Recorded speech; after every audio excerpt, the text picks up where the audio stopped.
here is Anderson Cooper, and good for him. But the challenging of this stuff has to be more aggressive because like it's just absurd.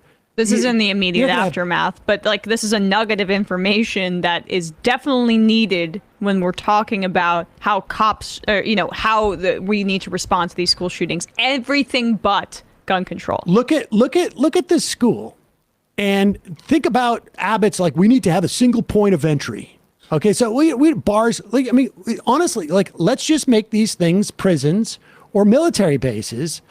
And forget about the educating the kids. Let's just get them in there and they can all just stand behind sandbags and wait. And then we can take out these guys. But here is Anderson Cooper. Speaking with the Texas Department of Public Safety Sergeant Eric Estrada. It was because of the phone call, I'm not sure I heard it correctly, that prior to his entering the school, did you say that was your term an epic crash? Yeah, so he did, the suspect did crash near a ditch here nearby the school. That's where he exited his vehicle with, I believe it was a rifle, and that's when he attempted to enter the school where he was engaged by law enforcement. And unfortunately, he was able to enter the premises. And then from there, that's when he went on and entered several classrooms and started shooting his firearm. Do you know, was he being pursued by law enforcement? Is that what precipitated the crash?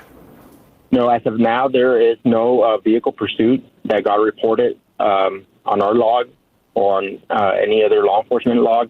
But it is, of course, preliminary, and as of now. So, I mean, the bottom line being the good guy with a gun thing is didn't particularly help. Yeah, I mean, we still don't know the full details here. Let's just be 100% clear about that. But it appears that there were instances where cops could have stopped him twice.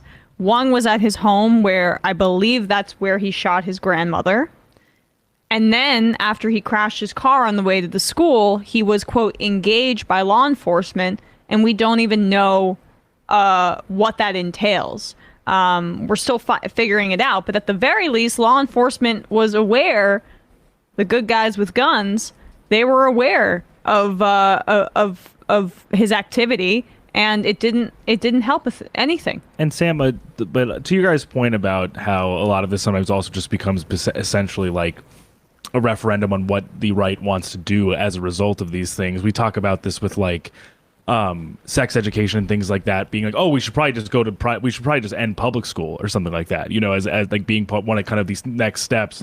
The Federalist literally today published a piece that they tweeted out with the title, "Tragedies like the Texas shooting make a somber case for homeschooling." Yep. So as much as it's always about the substance, the text below the surface is, let's just also gut public resources. It's shock doctrine politics. It's just that we see an opportunity here, that this is a tragedy, and this is how we can continue to privatize education. And to Matt's point earlier about how underpaid teachers are, pay raises when we actually train them to be Rambo in schools. That's not going to happen. You know what's in America, teachers have to crowdfund for their school supplies. I'm sure the guns that they'll get in this hypothetical scenario, maybe they'll have to crowdfund for those too, and they'll be required for their employment, but they'll get no pay raise. The ultimate Republican solution would be like teachers are encouraged to pay for their own gun training, and if a shooting like this happens and they didn't pay for that, then well, it's their fault.